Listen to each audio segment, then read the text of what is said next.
Hi, my name is Vikas Qureshi. Today I'm going to talk about how to dismiss a difficult patient. Frequently, we deal with difficult patients and we don't know how to deal with them. This video will tell you about 6 steps what you should be doing if you are dealing with a difficult or disruptive patient. Before I start, you should know that AMA, Council on Ethical and Judicial Affairs, states that a physician may not discontinue treatment of a patient if further treatment is medically necessary without giving the patient reasonable notice and sufficient opportunity to make alternative arrangements for care. Otherwise, it will be considered as abandoning the patient. So first, what you need to do is create a policy. If you're in a private practice, you need to have a policy in there in the initial signing document that the patient is signing. Otherwise, the practice or the institution should have a policy in place. Most institutions have that in place that you can review before the patient sees you. This is extremely important because you can get into quite a bit of trouble if that is not there. Second, you should document. Everything should be documented.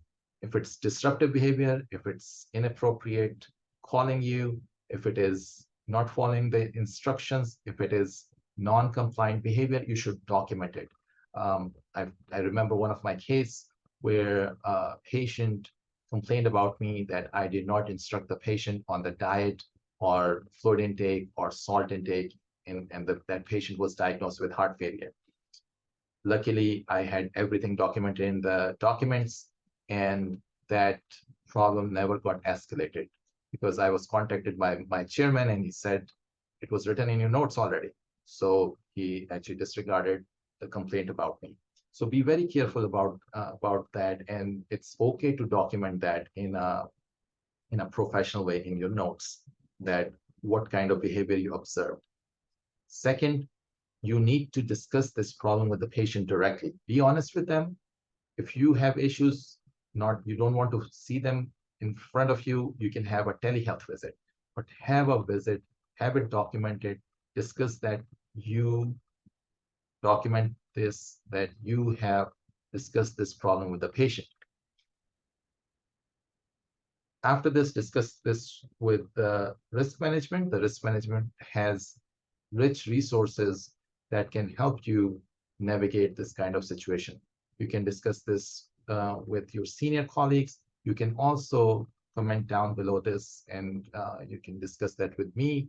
I can tell you I'm not a professional risk management person. However, I can provide some advice based on my experience in that regard. After that, give them enough time to find an alternate care.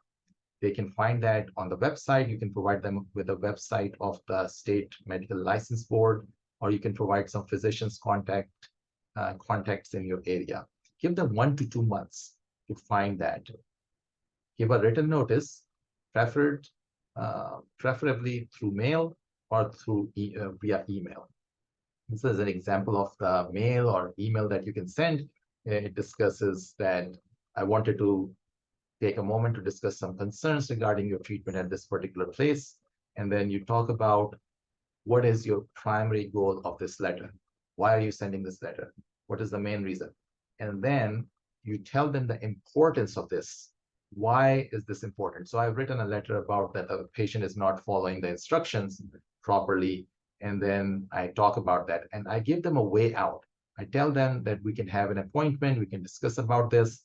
And after this, what you need to do is tell them end date, the termination date.